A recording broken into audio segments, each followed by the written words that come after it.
What's up, everyone? You are tuned in to Three Questions and a Song, the podcast where the title says it all. I am literally going to ask three questions. We're going to talk about a song. With me tonight is Mick Michaels of Hereafter, also Corners of Sanctuary, and the podcast that I always forget the name of when I say Cosmic Voice. That's it. You got it. There. All right, so we're going to focus on Hereafter today, which we do play occasionally on the Pennsylvania Rock Show and on Music from the 412. But there's a good chance that the viewers and listeners have not heard of your band.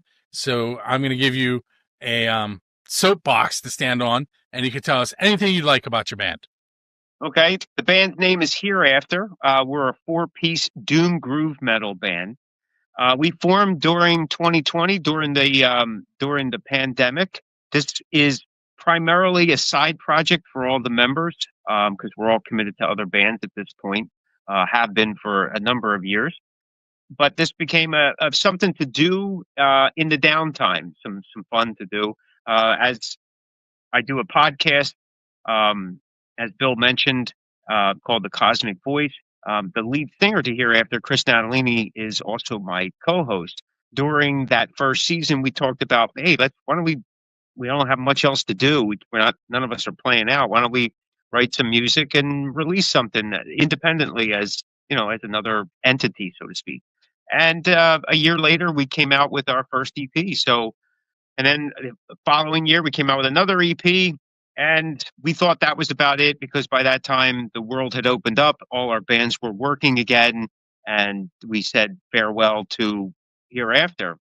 However, Chris had mentioned something at the end of last year, and I thought about it. It wasn't on my radar. Wasn't sure, 100% honest. Wasn't sure that we were ever going to do anything again.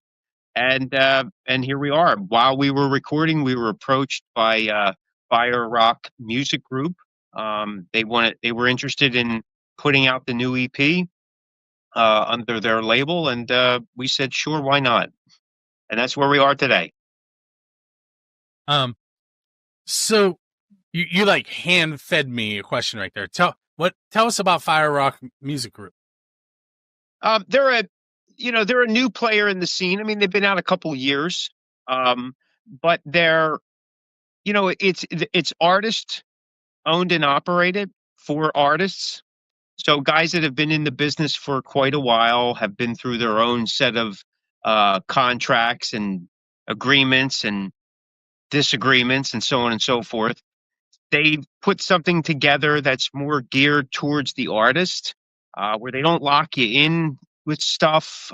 They don't ask you for your firstborn and your secondborn and then lock you in for when your children have children. So it's kind of neat. Like I said, this is our first run with them. We had basically, not that we were independent with our previous releases, we did do a small boutique label to get them out there. But we figured, we talked to them for a bit. And like I said, they have that artist to artist type of approach. And by that, I mean, like the guys that are usually running it, a lot of times they're not artists themselves, or they're not artists that did much in the way of like trench work. They maybe played maybe a year or two, and they said, you know what, I could probably do better just helping other artists at some degree. And then it becomes a matter of, especially now with labels, if you notice that labels are, especially the independent labels, they're signing one band after another, because it punches up their digital numbers, right? Their streaming numbers. Right. And unfortunately, the only one that benefits from that are those labels themselves. The bands don't really benefit that much from it, especially now. Case in point with Spotify, that your each song has to get at least 1,000 or more streams per year to be able to get some level of payout, which isn't much anyway at 1,000 streams. But so you're kind of now hard pressed. And the labels, I think, to balance that out, they figure the more streams that they can get collectively under their umbrella, it just benefits them. It pushes more things. But, I think what happens with a lot of the artists, they're just getting lost in the shuffle. So that's like when a sports league adds a team just to add a team, and it waters down the Right. product because there aren't the greatness of the players has been watered down. Right. Exactly. Yeah, and they're just trying to stretch out the season so they can get some more commercial Right. sales. Yeah. Look at me being all metaphorical. There you go, man. There you go. All right. So I don't think we're not gonna count that as one of the three because I make the rules. Okay. All right. So Hereafter, based kind of in the Philly area, or Based primarily in the Philadelphia area. Yes. um, what is your favorite venue to play at in the Philly area? In the Philly area? Um, well, believe it or not, for the most part, with Corners of Sanctuary, we don't play Philly that often. That being said, we have played Philly more in the last 12 months, the Philly area, than we have, I'd say, in the last 7 or 8 years. But I would say, and unfortunately the venue's not here anymore, but we played the Trocadero several times, and it was always it's a magical night, because I remember going there as a kid and watching bands, and then getting to play there was just a surreal episode for us. And one of our highlights uh, for the band and for me is when we opened up for Udo. That was what we call a Cinderella moment. I mean, it was just an amazing. I can't even. It was just amazing. But literally at the end of the night, we were kicked out of the venue. The doors closed, and kind of like the pumpkin turned back into a tin can. But so there was the good and bad of the Cinderella moment. But the Trocadero, I think, overall has been or was one of our favorite places to play. Um, so I'm gonna go. I'm making up all kinds of rules right now. Tell us a little bit about your podcast with Chris, which will cover multiple bands that way, and then I have another question for you. Sure. Again, the podcast is called The Cosmic Voice, and it's two artists that've been in the industry on the independent level for about 40 years apiece. And we talk about the business from an artist perspective, the good, the bad, and everything that's happened in between. Things that worked for us, things that didn't work for us. Um, we just wrapped up our seventh season in June.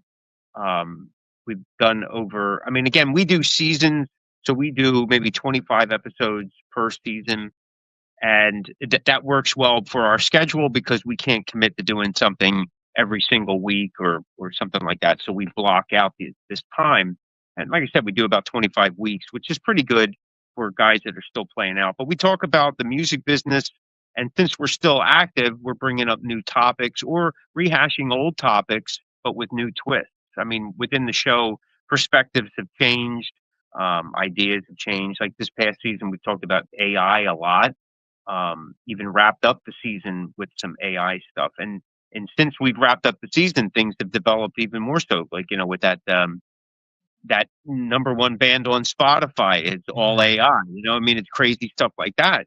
And the question is, what happens to the rest of us? Well, they have millions of streams, and I'm struggling to get 1,000 per song. So that kind of thing. But that's basically the premise of the show. Um, we've had a heck of a run with it. That was something, again, we started during COVID, or the early part of COVID. Um, and we never expected it to go this long. We thought we'd do maybe 2 or 3 seasons of it and then just get back to life. But it kind of took off. It's got like a little niche market, and we've done well with some numbers. And I think season 6 won an award out of New Jersey for something, which kind of was cool. And the show's syndicated on another radio station, and the numbers on that syndication do real well, which actually surprised me. It actually does better than the original run of the show from the first time out. But hey, listen, we'll take it wherever we can get it. And occasionally we'll have a guest on or two, and we talk about current things and back in the day type stuff. How and we do a comparison often of, like, how things were, say, in the late '80s when we were playing out in the '90s, and then how they are now. And in the age, we kind of play our age a little bit too, which kind of helps. All right. So, question I have for I don't even know what number we're on. Here's the next question. What is the writing process like for Hereafter?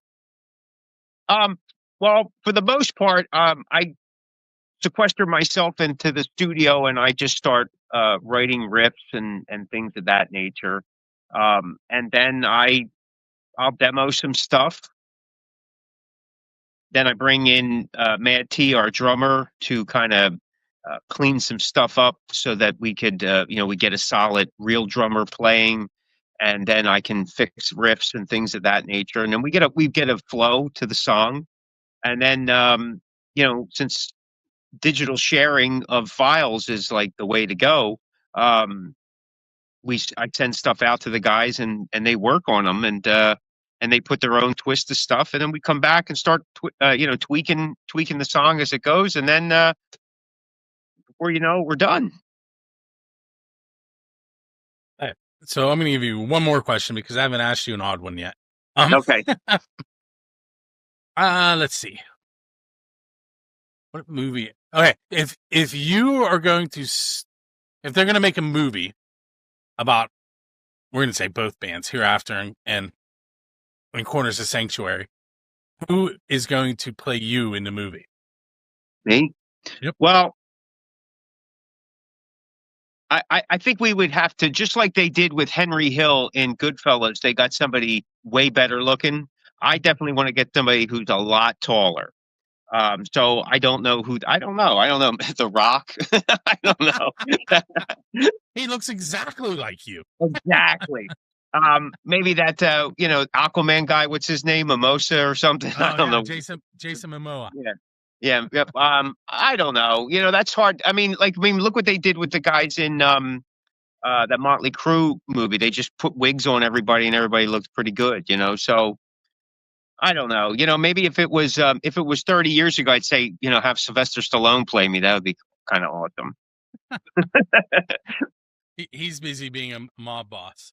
Yeah. All right. So the reason we're here is to learn a little bit about your new track, the new single off of the Hereafter album, Roads to Nowhere, and the track is Bringing the Hell. And this is your MTV moment. Tell us about that song. Bringing the Hell. That's the first single off the new EP, Roads to Nowhere. It's the song is about finding that sweet spot in your life and taking it past 10. So whatever you do it with such an intensity that, to coin the phrase, you bring the hell to whatever that you do. There's nothing satanic or anything into that nature. It's just about bringing full intensity to whatever it is you do. That means full attention, pulling out all the stops, no excuses, so on and so forth. Even if you get knocked down, you get back up, because I think in today's society, there's a lack of that. Yeah. No. You just, the lyrics from Chumbawamba, tub thumping. I get knocked down, I get back. That's okay. Yeah, well, that could have been a Freudian slip. Who knows? Sorry. All right. But yeah, that's what it is, man. Bring the hell, baby. Bring the hell. Hey, so we're going to listen to Bringing in the Hell. And I want to thank Mick for hanging out with me on this episode 124, 3 questions and a song. This one I think is going to turn into seasons because it works better that way. And there's the announcement because Mick made me think about it. There you go. So I don't know how the season is going to work yet, but basically it's going to be mostly a summer show. All right. So with that said, make sure you tune in to 3 Questions a Song and the Pennsylvania Rock Show on Music from the 412 and various other places. Make sure you check out Hereafter. The Facebook address is facebook.com Hereafter Doom, and that's HERE After Doom. Corners of Sanctuary. What's the best way to? Cornersofsanctuary.com, man. That'll get you everything you need to know. And then the podcast. The podcast, you can go to thecosmicview.com. I'm sorry. Well, you can go to thecosmicview.com, cosmicvoice.com. Okay. So once again, Mick, thanks for hanging out with me. Thank you, brother. We're going to go ahead and get that music playing for you guys. Thanks a lot.